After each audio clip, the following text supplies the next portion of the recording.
Dr. Imani Hayes had always believed that numbers told a story. As the founder and CEO of Aura Innovations, she had built her company on that belief. Her algorithms could read the narrative of energy consumption in a city block, predict the plot twists of resource demand, and write a happier ending for the planet. It was this story, written in clean code and cleaner energy, that had brought Sinclair Global Holdings to her door. The deal was for $500 million. It was a staggering, life-altering figure that would catapult Aura from a celebrated green tech firm into a global force. From her office on the 40th floor, with a panoramic view of New York City's Steel and Glass Canyon, Imani felt the gravitational pull of that number. It was validation, a testament to the years of ramen noodles, 100-hour work weeks, and the quiet, unyielding faith in her own vision. Her company Aura was her soul made manifest. It was sleek, efficient, and fundamentally optimistic. The office was an open, planned space filled with light and living walls of moss and ferns. It hummed with the quiet energy of people who believed they were building the future. The Sinclairs, by contrast, were relics of the past. Their headquarters was a monolith of dark marble and hushed, carpeted corridors, where portraits of stern-faced ancestors stared down with proprietary disapproval. Arthur Sinclair, the patriarch, was a man carved from granite and cynicism. He had a handshake like a closing vault and eyes that assessed a person's net worth before registering their name. His son, Preston, was a paler, softer copy, but with an arrogance that was somehow louder. He wore his inherited wealth like a bespoke suit, perfectly tailored but uncomfortable, and he seemed to perpetually smirk, as if he'd just heard a joke at your expense. Their first meeting had been in the Sinclair Global boardroom. Imani, flanked by her CFO, had presented Aura's 5-year growth projections with her usual precision and passion. She spoke of revolutionizing energy grids, of creating self-sustaining communities, of a profitable, ethical future. When she finished, Arthur Sinclair hadn't commented on the data. He'd leaned back, steepled his fingers, and said, "Impressive. It's quite the operation you've assembled, Dr. Hayes." The pause was infinitesimal, but Imani felt it. The emphasis on "assembled" wasn't a compliment, it was a question, a subtle insinuation that she was merely the curator of other people's brilliance. Preston had then chimed in, his smirk widening. "My father is, of course, a great champion of boutique firms. He has a keen eye for potential." They were talking about her company as if it were a charming piece of art they were considering for their collection, not as the technological powerhouse it was. They were talking about her as if she weren't the architect of the entire enterprise. The numbers on her slides proved Aura's value, but the story the Sinclairs were telling was a different one, and in their story, she was just a minor character. A chill slid down her spine, a strange note of discord in the triumphant symphony of the $500 million deal. She pushed it aside. This was business. Ego had no place here, but she couldn't shake the feeling that she was standing on a glass peak, the view breathtaking, the ground beneath her unnervingly transparent. The sleek, minimalist design of Imani's office was meant to inspire clarity, but her mind was a clutter of conflicting thoughts. The Sinclair deal was a rocket ship, ready to launch her and her team into the stratosphere. Yet, the memory of the Sinclairs' condescending praise lingered like the bitter aftertaste of cheap coffee. She needed an anchor. She found it as she often did in Ben Carter. Ben was more than a board member. He was the mentor who had seen her potential when she was a graduate student with a radical idea and a laptop. He was a retired tech mogul himself, a kind, silver-haired man with a mind as sharp as a silicon wafer. He'd invested the first seed money in Aura, not just because he understood the tech, but because he understood her. "They're not buying a company, Imani," Ben said, swirling the amber liquid in his glass. They were in his study, a warm, book-lined room that smelled of old leather and wisdom. "They're buying you, your vision, your leadership. Without you, Aura is just a collection of patents." "That's not how they see it, Ben," Imani replied, pacing in front of the fireplace. "I felt like an accessory, like the woman who comes with the house they just bought. Arthur called us a boutique firm. We're projected to be a market leader in 3 years." Ben nodded slowly, his gaze steady.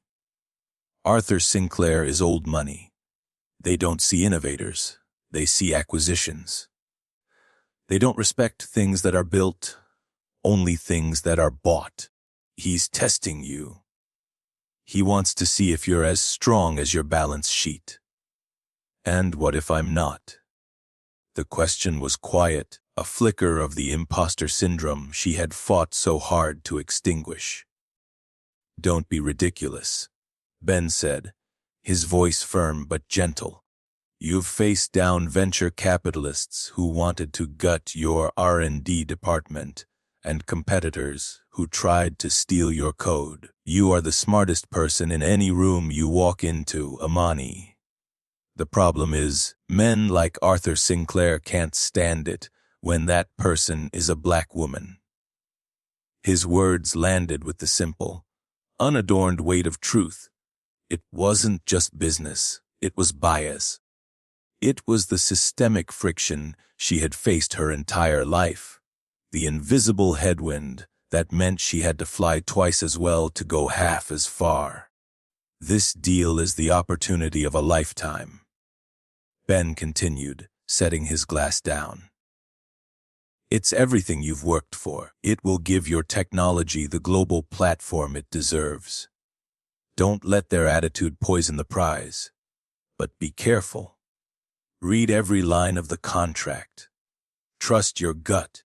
And remember," he looked her straight in the eye, "your value isn't determined by their valuation. You were worth it all long before they came knocking." Imani stopped pacing, the whirlwind in her mind beginning to settle. Ben was right. The prize was the impact Aura could make, the future it could build. The Sinclairs were just the vehicle. She could handle the drivers, no matter how insufferable they were. She would be vigilant. She would be cautious. She would get her company and her team to their destination. The due diligence phase began, and the Sinclairs' quiet condescension sharpened into a campaign of subtle sabotage. It was a war waged not with cannons, but with paper cuts, each one small and seemingly insignificant, but collectively designed to make her bleed out. The meetings were held at the Sinclair Global Headquarters, a strategic choice that established their dominance. Imani and her team were visitors on foreign soil. Preston Sinclair led the charge, his smirks now accompanied by a barrage of passive, aggressive tactics. During a presentation by Imani's lead engineer, a brilliant woman named Priya, Preston interrupted constantly. "Could you simplify that for our finance guys, please?" he'd ask, feigning ignorance while casting a glance at his team that implied Priya was being deliberately obscure. He questioned her data sources, suggesting they were optimistic, a corporate code word for fabricated. In a meeting with the bankers, Preston made a point of directing all his questions to Imani's male CFO, Mark, even when Imani had just spoken on the exact topic. It was a classic power play, meant to render her invisible in her own deal. The first time it happened, Mark, loyal to a fault, deferred immediately. "That's a question for our CEO." "Imani," he said, turning the spotlight back where it belonged. Imani answered coolly, but she saw the flicker of annoyance in Preston's eyes. The attacks grew more personal. Preston, accidentally, let it slip to a tech journalist that Sinclair Global was bringing its managerial expertise to professionalize Aura's operations, a clear dig at Imani's leadership. The resulting article had a patronizing tone, framing the acquisition as a rescue mission. The worst came when Imani discovered that Preston had held a private dinner with two of her top engineers. He hadn't tried to poach them outright. Instead, he dangled vague, tantalizing promises of leadership roles within the larger Sinclair Empire post-merger. It was a loyalty test, a move designed to sow discord and make Imani feel insecure in her own house. She confronted him about it the next day, catching him alone in a corridor. "Stay away from my team, Preston." He gave her a lazy, unconcerned smile. "Just getting to know my future colleague's doctor. Building synergy. You should be happy we're taking such an active interest." There's a difference between active interest and actively trying to destabilize my company in the middle of a multi-million-dollar deal, she said, her voice dangerously low. "Relax," he said, patting her arm in a gesture of fox camaraderie that made her skin crawl. "It's a big league. You'll get used to it."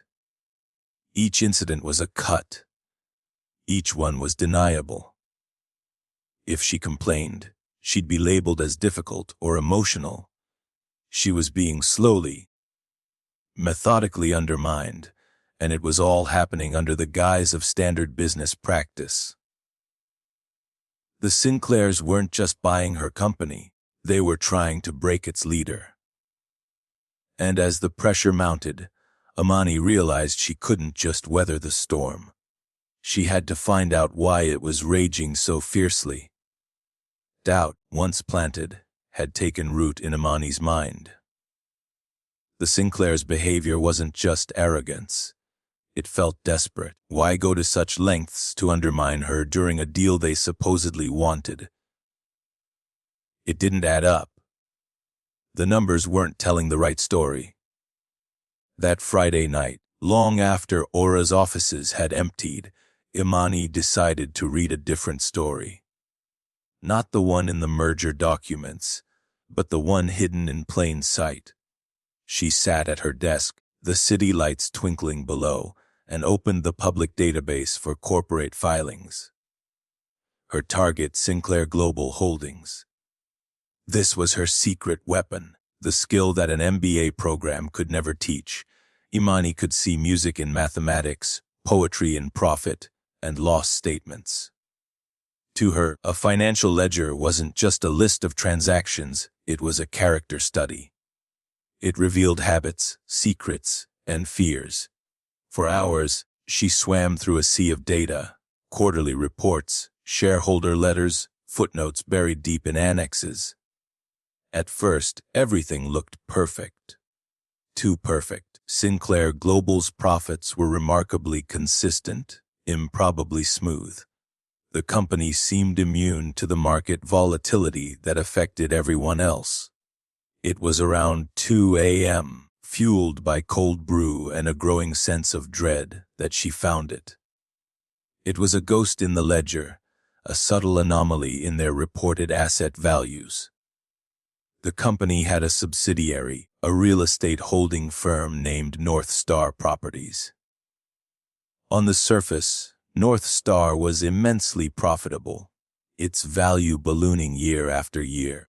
It was the bedrock of Sinclair Global's stability. But when Imani referenced the property addresses listed in North Star's portfolio with municipal tax records and satellite imagery. The story began to unravel. Prime Commercial Tower in Chicago was listed with a valuation 5 times its most recent official appraisal. A parcel of undeveloped coastal land in Florida was, in reality, a protected mangrove swamp that could never be developed. An entire portfolio of European commercial real estate was tied to a shell corporation that had been flagged in an old Panamanian banking leak. The Sinclairs weren't just inflating their value, they were committing systematic, audacious fraud. North Star Properties was a fiction, a multi-billion-dollar lie designed to hide the fact that the core Sinclair businesses were bleeding money. The smooth, consistent profits weren't real. They were a fantasy novel, written to deceive investors and the market. Suddenly, everything made sense. Their desperation, their need to acquire a company like Aura, genuinely innovative, profitable, and with a clean, unimpeachable balance sheet. They weren't buying her company to make it bigger. They were buying it to absorb its health, to use its legitimate assets to shore up their crumbling, fraudulent empire. They needed her, but on their terms. They needed to control the narrative, to break her and remold her company in their image so no one would ever look too closely at the books. The humiliation, the condescension, the sabotage. It was all a smokescreen to hide their terror. Imani leaned back in her chair, the first rays of dawn painting the sky in shades of gray and pink. The $500 million offer wasn't a prize. It was bait, and they thought she was just a fish, unaware of the hook hidden inside. The gala for the future was the Sinclairs' masterpiece of public relations. Held in the grand ballroom of a historic Manhattan hotel, it was a glittering affair designed to celebrate the impending union of Sinclair Global and Aura Innovations. Tech journalists, Wall Street analysts, and city dignitaries mingled under crystal chandeliers, sipping champagne and murmuring about the synergy of the deal. Imani stood in the center of it all, a vision in a sapphire blue gown, her expression a mask of serene composure. She felt like an actor on a stage, playing a role while knowing the entire set was about to collapse. Ben stood beside her, his presence a quiet reassurance. He didn't know the details of what she'd found, but he knew she had a plan. "Whatever you're going to do," he'd whispered to her earlier, "I've got your back." The evening's crescendo was the final signing ceremony. A small, elegant mahogany table was brought onto the stage with 2 chairs, 2 leather-bound copies of the final contract, and 2 expensive fountain pens. Arthur Sinclair took the stage first, basking in the applause. He was in his element, the lord of the manor addressing his court. He began with platitudes about innovation and progress, but his tone quickly shifted. "Partnership requires vision," he boomed, his gaze sweeping the room before landing on Imani. "It requires seeing potential where others see only risk." When we first learned of Dr. Hayes and her charming company, we saw that potential. We saw a raw, unguided energy that, with the right mentorship and structural support, could be molded into something truly significant. A cold silence began to creep into the room. Imani felt hundreds of eyes turn toward her. "This is what Sinclair Global does," Arthur continued, his voice dripping with paternalistic pride. "We find diamonds in the rough. We nurture them. We provide the resources and the adult supervision necessary for them to flourish. We are so very proud to be giving Aura Innovations this incredible opportunity, and to welcome Dr. Hayes into a world she has only dreamed of. It was a masterclass in public humiliation. He had stripped her of all agency, of all accomplishment. He hadn't just erased her. He had painted her as a naive, fortunate child, a diversity project he had generously uplifted. The air crackled with shock and embarrassment. He had made her small, and he had done it in front of everyone who mattered. He finished with a magnanimous smile. And now, to make it official, Dr. Hayes, if you would join me. He gestured to the empty chair on stage, presenting her with the final contract and the pen. The message was clear: you have been put in your place. Now, sign the papers like a good girl and accept the fortune I am bestowing upon you. Every camera in the room was on her. Every eye was waiting. This was the gauntlet. This was the final power play. With a slow, deliberate grace, Imani Hayes gathered herself and walked toward the stage. Imani ascended the few steps to the stage, the rustle of her gown the only sound in the cavernous, silent ballroom. The spotlight followed her, a bubble of intense white in a sea of darkness. She reached the table where Arthur Sinclair stood beaming, the open contract before him like a sacred text. He held out the pen to her, an offering and a command. She looked at the pen, then at Arthur's smug face, and then out at the audience of powerful, watching faces. She could feel their pity, their morbid curiosity. She saw Ben Carter in the front row, his expression tense but resolute. Imani reached out, but not for the pen. She gently pushed it back onto the table. Then she walked past the chair meant for her and stepped to the podium, adjusting the microphone to her height. A gasp rippled through the crowd. "Thank you, Arthur," she began, her voice perfectly calm, clear, and amplified throughout the hall. "Thank you for that speech.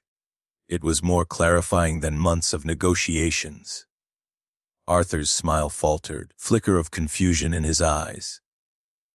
"You speak of partnership," Imani continued, her gaze sweeping across the stunned audience. "But a partnership is built on respect. You speak of value, but you have demonstrated tonight that you don't understand what that word truly means. You see Aura Innovations as a charming asset to be absorbed. You see me as a project to be molded." She paused, letting the words hang in the air. "I see a company I built from the ground up, with a team that has poured their lives into creating technology that will change the world. That has a value beyond a price tag, and I see myself as its CEO, not its accessory." Now she turned her body fully toward the Sinclairs, Arthur frozen by the podium and Preston turning a sickly pale in the audience. "I also learned something else during my own due diligence," she said, her voice turning from ice to steel. "True value requires a foundation of truth. I took a look at the foundation of Sinclair Global. I looked into a subsidiary called North Star Properties." The name dropped into the room like a stone. She saw a flash of pure terror in Arthur's eyes. "I found a portfolio of ghost assets," Imani declared, her voice ringing with authority. "Overvalued real estate, undevelopable land, and shell corporations. A multi-billion-dollar house of cards. You're not acquiring Aura to nurture it. You're acquiring it to hide your losses, to use our legitimate profits to conceal your fraud." The ballroom erupted in frantic murmurs. Journalists were already typing furiously into their phones. Imani looked directly at Arthur Sinclair. Her voice was no longer loud, but it cut through the noise with lethal precision. "The one term of this deal I could not and will not accept is disrespect. My company's integrity is not for sale. My dignity is not for sale. She turned back to the audience. Therefore, on behalf of the board of Aura Innovations, I am officially declining your offer. The deal is canceled. She stepped away from the podium, leaving a stunned silence in her wake. Then the chaos hit. Cameras flashed, people shouted questions, and the Sinclairs stood on stage, utterly exposed, their empire beginning to crumble in the glare of 1,000 lights. The fallout from what the media dubbed the unsigned contract was immediate and catastrophic for the Sinclairs. By the time the markets opened on Monday, Sinclair Global's stock was in freefall. The SEC, prompted by a dozen journalistic inquiries and a formal submission from Aura's legal team, announced a full-scale investigation into North Star Properties. Arthur and Preston Sinclair went from titans of industry to pariahs overnight, their faces plastered across news sites under headlines of fraud and corporate malfeasance. Their empire, built on a lie, was collapsing under the weight of the truth. In the sunlit offices of Aura Innovations, the mood was electric. There was no lament for the lost $500 million. Instead, there was a profound sense of pride and relief. Imani had defended not just the company, but its soul. Her team, who had borne witness to the Sinclairs' disrespect, now saw their leader as a giant slayer. Their loyalty, once tested by Preston's meddling, was now forged into something unbreakable. Vindication came swiftly. Within a week, Imani's phone was ringing off the hook, but the calls weren't from opportunistic vultures. They were from a different class of investor. Ethical funds, forward-thinking consortiums, and tech philanthropists who had watched the gala drama with admiration. Among them was a coalition of female-led venture capital firms. Their leader, a legendary Silicon Valley investor, flew to New York to meet with Imani personally. "What you did," the woman said, sitting in the same conference room where Imani had first planned her defense, "was more than just cancel a deal. You set a new standard. You reminded the world that how you make money matters. We don't want to acquire you. We want to partner with you. We want to invest in your vision on your terms." Their offer was not for an acquisition, but for a strategic partnership, a $600 million investment that would fund Aura's global expansion while leaving Imani firmly in control as CEO. It was a better deal, with better people, for a better reason. Weeks later, Imani stood before her entire company. The sun streamed through the windows, illuminating the vibrant green of the living walls.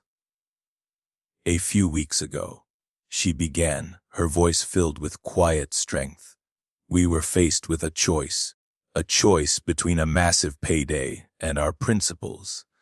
We were told our value was a number on a contract, but we knew it was much more than that. Our value is in our work, in our integrity, and in our respect for one another." She looked at the faces of her team, Priya, Mark, and all the others who had stood with her. "What chose to define our own worth?" she said. "We refused to be devalued, and in doing so, we didn't lose an opportunity, we created a better one. We found our true north. Now, let's get back to building the future." A wave of thunderous applause filled the room, not just for their new funding, but for the victory they had achieved. Imani Hayes had proven that the most powerful currency in any room isn't money or influence, but an unwavering belief in your own value. If this story of integrity and courage resonated with you, let us know in the comments below. What was your favorite moment? Don't forget to hit the like button if you believe in standing up to bullies, and subscribe for more tales of principled leaders changing the world. Your support helps us tell the stories that matter.